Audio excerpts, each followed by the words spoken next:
The Galactic Concord Council had not summoned an emergency session in nearly 2 centuries.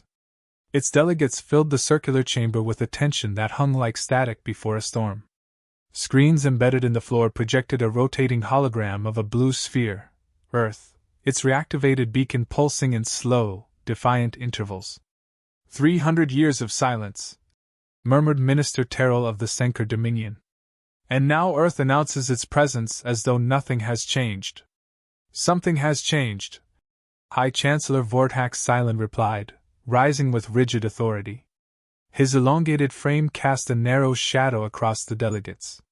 Humanity resurfaces at the moment our borders are stretched thin. Their timing is too precise to be coincidence. The room quieted.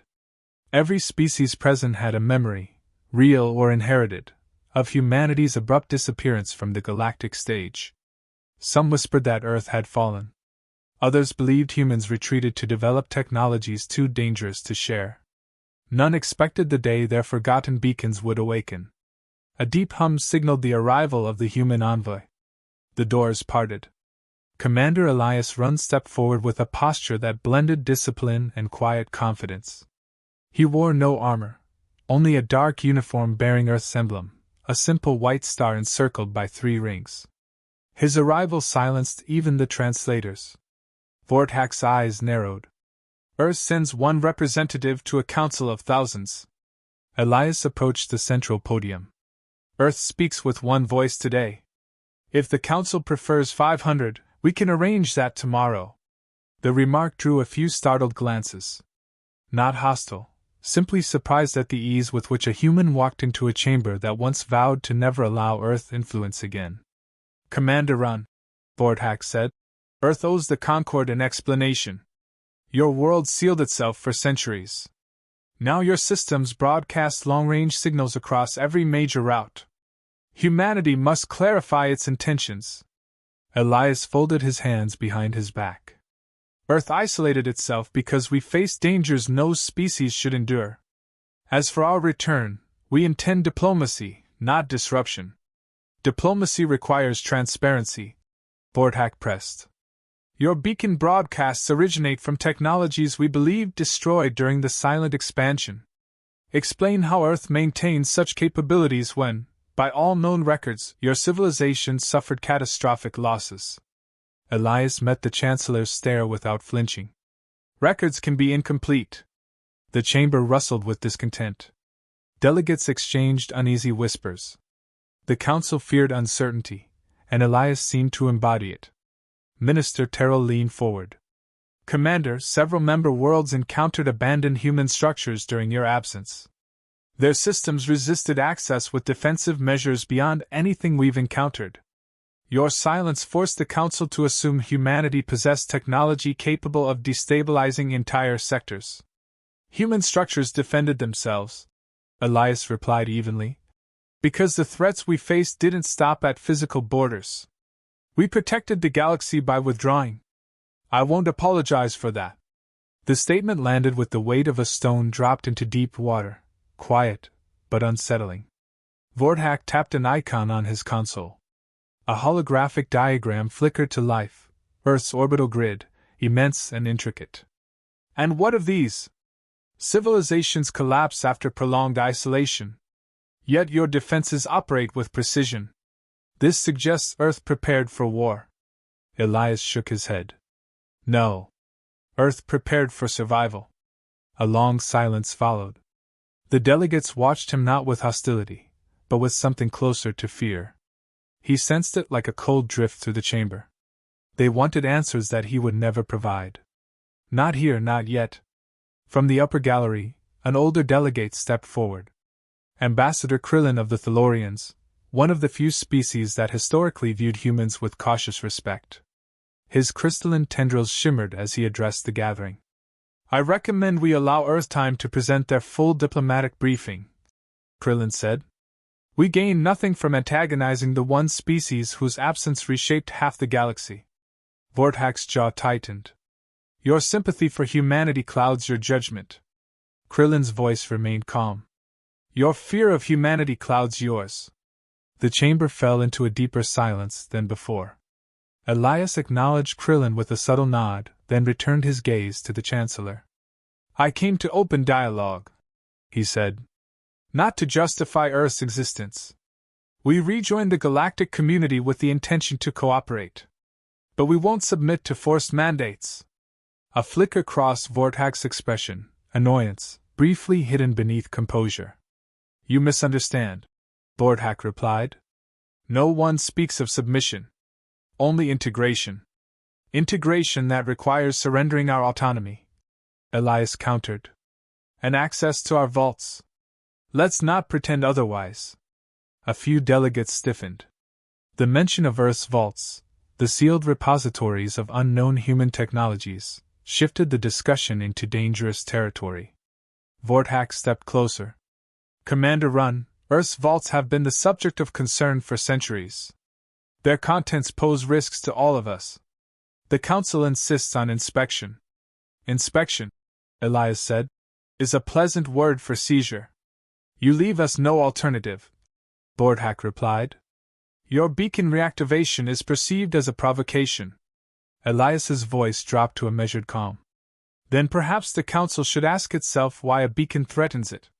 The words lingered like a shadow crossing a star. Before anyone could respond, an encrypted alert flashed across Elias's wrist display. He hid the screen beneath his sleeve, but the message hit with cold clarity. Council intelligence probe detected. Attempted access point, Aegis Vault, repelled. So they had already tried. Elias lifted his eyes, masking the calculation forming behind them. The chamber lights dimmed slightly as the station adjusted its power flow. Several delegates glanced upward, uneasy. Krillin approached discreetly. Human Envoy, may I request a private moment after the session? Of course. Vortak observed the exchange with thinly veiled irritation. The Council will reconvene tomorrow. Until then, Commander Run, consider your position carefully. Cooperation ensures peace. Defiance ensures consequences. Elias gave a polite smile. Earth has faced consequences before. He stepped away from the podium, leaving the delegates in hushed debate. His boots echoed softly along the crystalline walkway as he exited into the main corridor. Behind him, the chamber resumed its anxious murmurs. Ahead of him, Krillin approached quietly. There are things you should know, he said. Old records the Council buried. Warnings they refused to acknowledge. Elias paused. Warnings about what? Krillin lowered his voice. Not what. Who? A faint chill ran down Elias's spine. The entity that spoke to the Council ages ago, Krillin whispered. The one that told them never to provoke Earth.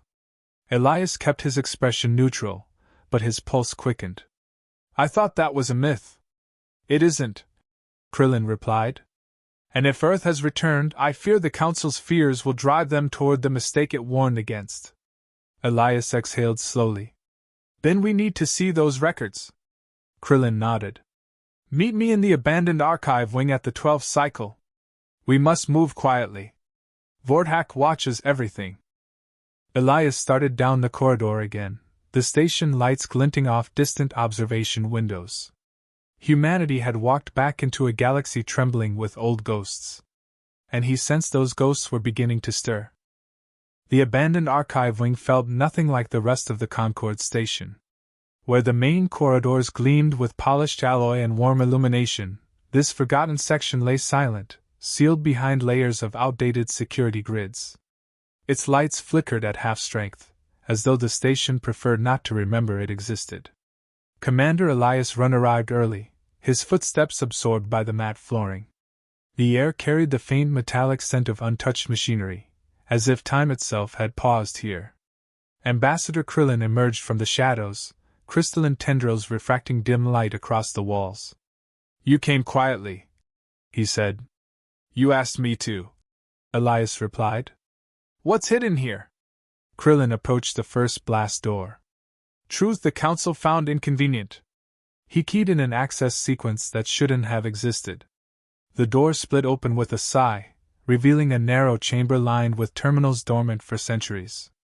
Dust motes drifted under the weak ceiling glow. Elias stepped inside and felt the weight of age pressing inward. Why was this section sealed? Because it contains the one incident the council decided no one should remember, Krillin answered. Not even themselves. Elias paused. How does a council forget something intentionally? Selective history, Krillin said. The easiest truth to erase is the one everyone fears. They crossed the small room to a single data pedestal. Krillin placed his palm on the biomatrix plate. An ancient system stirred. Screens flickered before settling into crisp clarity. Prepare yourself, Krillin warned softly. These recordings are unsettling. The terminal displayed a date Elias recognized from interstellar studies, the era long before humanity's rise as an independent space power. A time when the liminal boundaries were still considered stable. A hologram flared to life. It depicted a council chamber, older, smaller, noticeably less advanced. Delegates of species long extinct sat rigidly, facing a rift suspended in midair. The rift pulsed like an open wound, its geometry impossible to anchor with logic. And then it spoke. You meddle with borders you do not comprehend. The voice resonated through both the recording and the archive chamber, carrying a depth that felt neither organic nor mechanical. Something in the sound stirred a memory Elias had buried long ago. The projection shifted. A humanoid shape of shifting fractals emerged from the rift, more suggestion than form. Its edges flickered like broken light.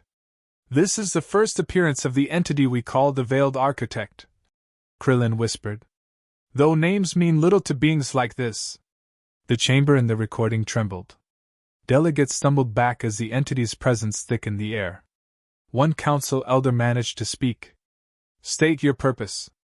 The entity tilted its shifting head. Purpose? Your actions tear at the veil. You have awakened attention you cannot survive. Elias's skin prickled. The elder countered. We seek control of the liminal pathways. With them, we can maintain order. Order? The entity repeated. You believe order can be imposed upon a storm. Its form flickered, then stabilized into something more defined, a silhouette eerily similar to a human figure.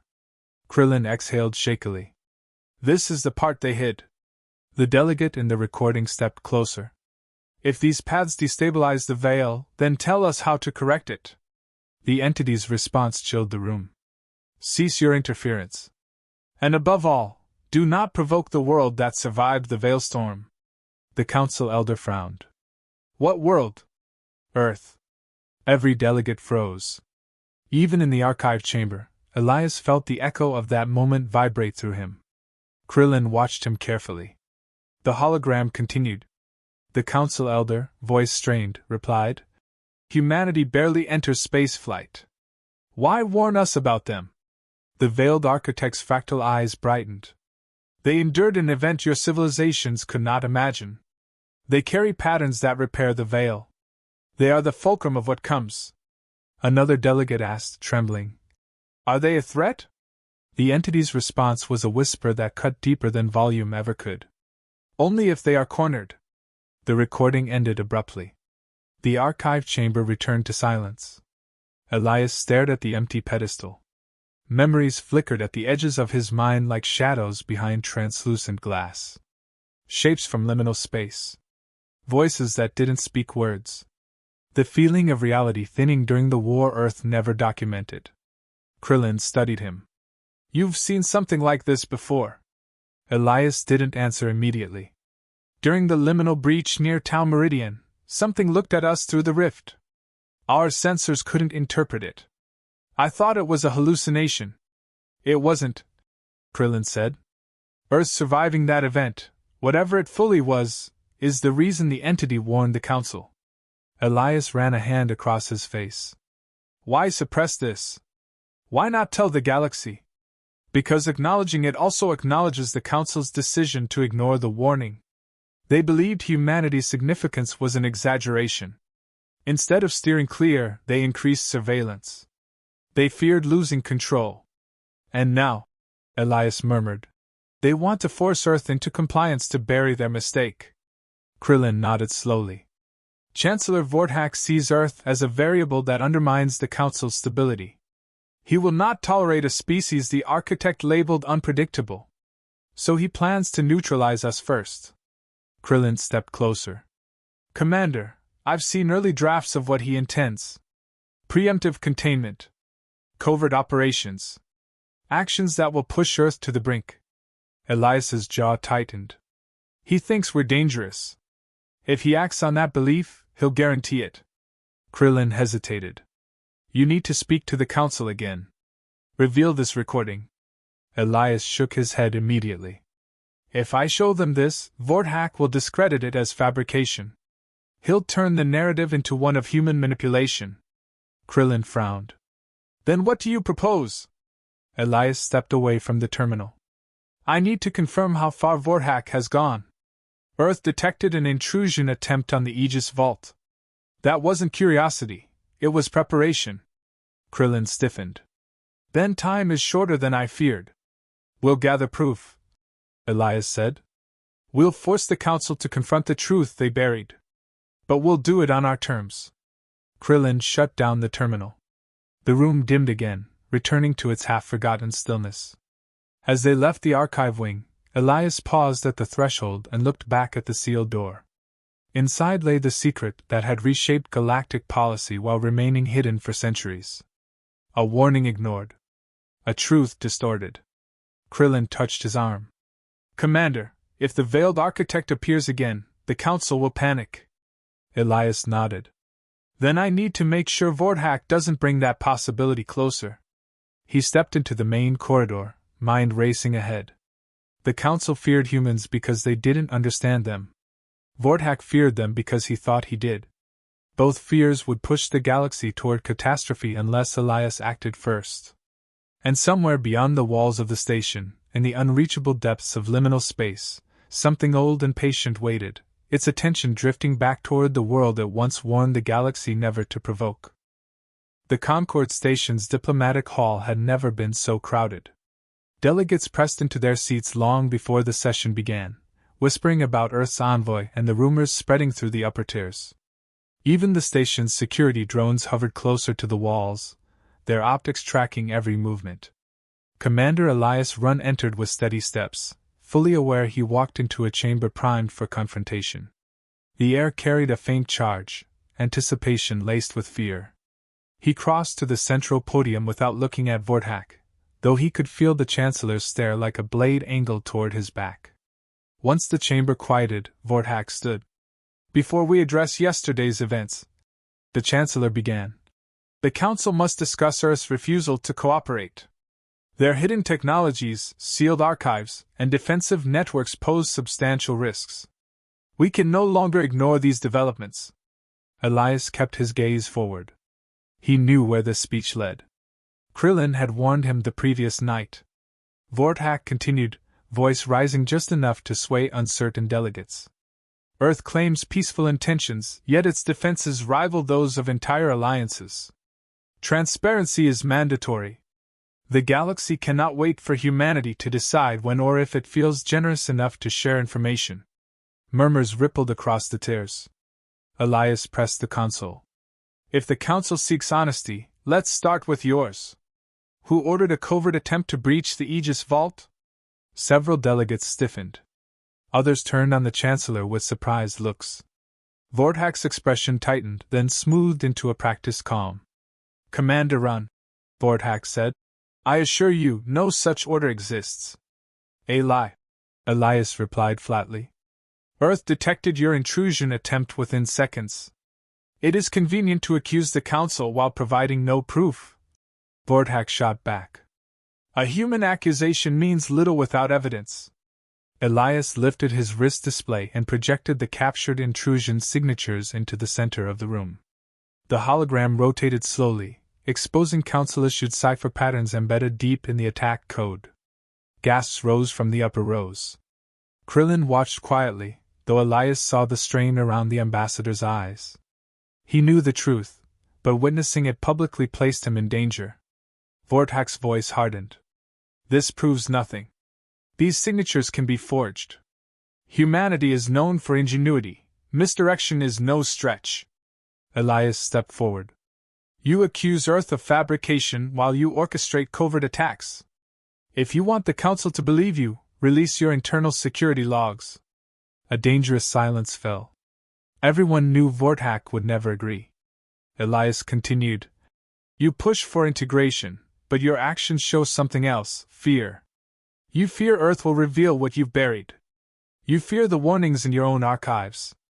Vorthak's jaw tightened at the word. Warnings.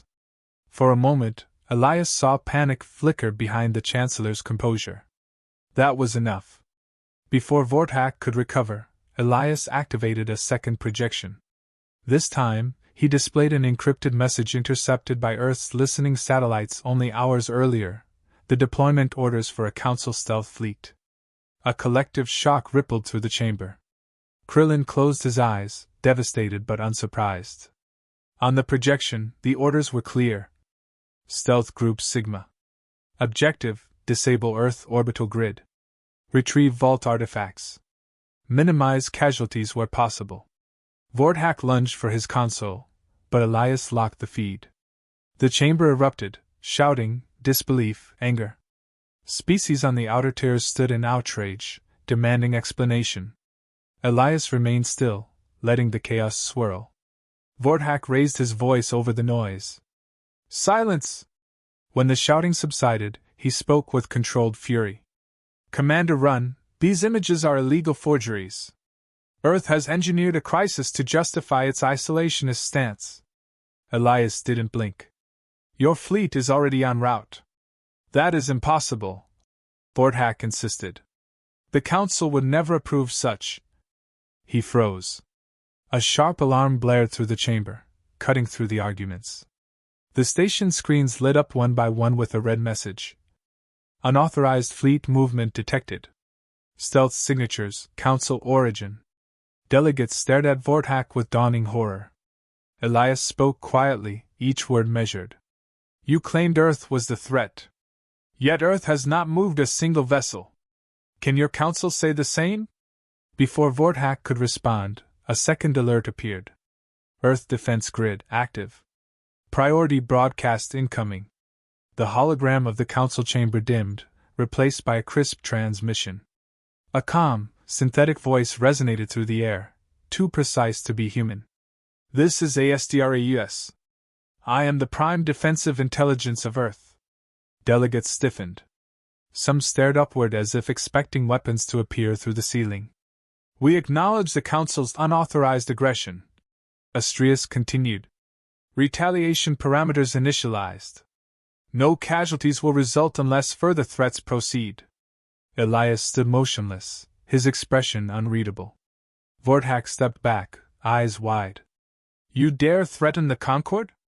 I warned you, Elias replied softly. You leave us no choice. Astrius continued, voice unwavering. Hostile fleet neutralization commencing. A new hologram filled the air, real-time visuals from deep space. The Council's stealth fleet shimmered into clarity as Earth's arrays pulsed with invisible force. One by one, the attacking ships lost propulsion, their systems hibernating without damage. Engines dimmed. Weapon ports sealed. Entire vessels drifted harmlessly, powerless but intact. No explosions. No casualties. Just perfect precision. Gasps echoed across the chamber. This, a delegate whispered, trembling. This level of control is impossible. Krillin shook his head. It isn't. Not for Earth. Vorthak's voice came out strained. End this broadcast. Now! Elias met his gaze. Earth acted in defense, not revenge. You armed against us before speaking with us. You proved the Veiled Architect right. The reaction was immediate. Dozens of delegates turned sharply toward Elias. What architect? What warning? You know something the Council concealed. Explain. Vorthak slammed his fist against his console. Do not listen to him. But the chamber's attention had already shifted. Elias felt the moment turning, but before he could speak further, the lights flickered. Not the brief dimming of power adjustment. This was deeper. Heavier. like the station inhaling in fear. A tremor ran through the floor. Then another. Holographic panels across the chamber scrambled, replaced by crackling static. Delegates looked around in alarm. Krillin whispered, "No, not now!" The air above the podium warped. A line of darkness formed, thin as a hair at first, then widening like a tear pulled apart by unseen hands. A liminal rift. Delegates backed away in panic. Some shields activated instinctively. Elias stood still, a cold recognition settling over him. He had seen this kind of distortion once before, during the worst hours of the Tau Meridian breach. The rift pulsed. A voice reverberated through the chamber, echoing from nowhere and everywhere at once, calm, ancient, and terrible in its clarity. "You were warned!" The static snapped into silence. The tear widened farther. Delegates screamed. And Elias realized the Council's fear had dragged something into their world far sooner than fate intended. The chamber lights lowered to a somber blue as the Council reconvened. Every representative looked older than they had the night before, as if the weight of a cosmic verdict pressed down on each of them. The holographic table flickered with star maps of Earth, projected warnings, and messages from panicked border colonies. Arkin stood at the center, hands clasped behind his back, facing the giant obsidian sphere that sat upon the elevated dais. The sphere hummed faintly, the residual echo of the ancient entity still within it. The Council had summoned the being again, despite every instinct telling them not to. Varos slammed his palm on the table. "We must demand clarity," he insisted. "If the entity threatens us, we need to know the extent. If it does not, then Earth must answer for yesterday's display." Kala shot him a cutting look. "Earth reacted only because we attacked first. And you defend them, again," Varos said, voice dripping with accusation. "I defend evidence," she corrected sharply. "And the entity claimed Earth's survival benefits all of us. That alone should give us pause." The obsidian sphere vibrated, sending a resonant tone through the chamber. The air rippled, thinning into a luminous veil. The entity materialized fully this time, no shadow, no half-formed figure. It stood as a towering silhouette clad in shifting light, almost human in shape, yet impossibly ancient. "Council of Lumeris," it intoned. "You summon me with fear shadowing your hearts. Speak your purpose." Arkin bowed slightly. "We seek understanding. Your warning about Earth, 'Do not provoke them,' continues to shape our decisions. And now, after Earth's demonstration, the Council fears you knew this would happen." The entity's light pulsed once. "I knew more than that." Varos straightened, face taut. "Then tell us. What is Earth?" The chamber fell to absolute stillness. The entity raised an arm, and the holographic table erupted with imagery, ancient star systems, broken civilizations, Dyson spheres cracked like eggshells. "In ages before your time," the entity began, "the universe knew a species called the Primogen.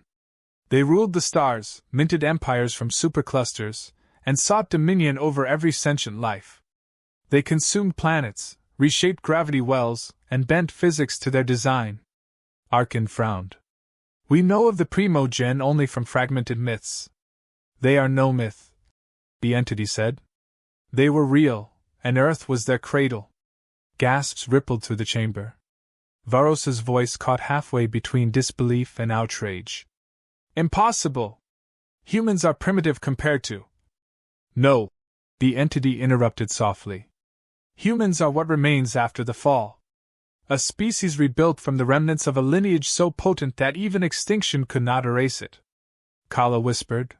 "Then humanity carries the Primogen's potential?" "Yes," the entity confirmed. "Dormant, but not gone." Arkin's throat tightened. "Why warn us not to provoke them?" The entity gestured toward the lingering images of ruined star systems. "Because the last time the Primogen were provoked, the universe bled." Varos stepped forward, trembling with a mixture of fear and defiance. "If humans carry such power, why do they not wield it? They are not expansionist. They are barely unified. Because humanity's strength lies not in empire," the entity replied, "but in survival. Adaptation? Reinvention. They do not seek conquest, they seek challenge. And when challenged, they become something the galaxy cannot predict. The hologram shifted to show Earth's recent response: fleets forming overnight, alliances solidified, technologies reverse engineered within hours. Human resilience condensed into a visual storm. The entity lowered its arm. You witnessed yesterday only a fraction of what slumbers in them. Kala exhaled slowly. They are evolving faster than we are. The entity nodded. They always have. Varos was pale now. Then, are you telling us we must submit to Earth? Arkin bristled. No. Respect their boundaries, yes. Fear them, no. Cooperation is possible if we stop treating them as a threat. The entity turned its glowing eyes toward Arkin. You speak with uncommon wisdom for your kind. Wisdom born from consequences, Arkin said quietly. Suddenly the chamber doors burst open. A young Lemurian officer stormed in, breathless. Counselors, emergency transmission from Earth. The hologram switched instantly. Admiral Natalia Reyes appeared, her uniform crisp, her expression resolute yet composed. Council of Lumeris, she began. We detected your attempt to mobilize border fleets. As a gesture of goodwill, Earth will stand down its alert status, if you stand down yours. We do not wish conflict. But if we are threatened again, we will defend ourselves. Varro stiffened, ready to bark back, but Arkin raised a hand. He addressed Reyes. Admiral, the Council acted out of uncertainty, not malice. Earth's display shook us. We are recalibrating. Reyes's gaze shifted slightly. Was the entity present again? Yes, Arkin replied. It has clarified much. Reyes exhaled, barely a sigh. Then you understand why we reacted the way we did. Humanity has no desire to awaken old ghosts. But we cannot allow ourselves to be threatened. Kala leaned toward the projection. We wish to avoid further escalation. Perhaps a diplomatic summit? Reyes nodded slowly. Earth would welcome that. The entity's voice filled the chamber again.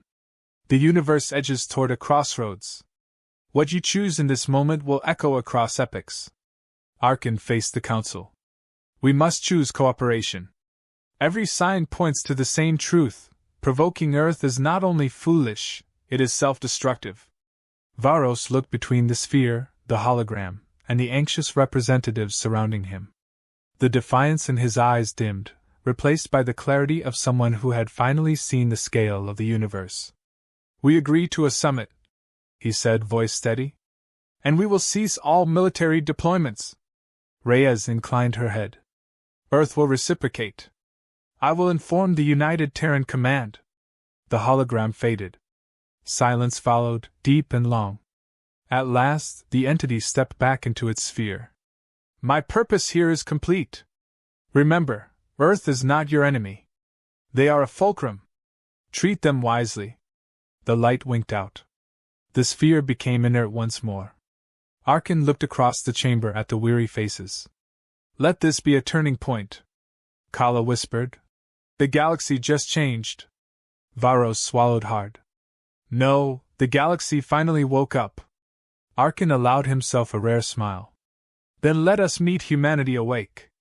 And somewhere, beyond the council chamber's windows, Earth glowed, a small, defiant world whose silence had become the loudest warning in the cosmos.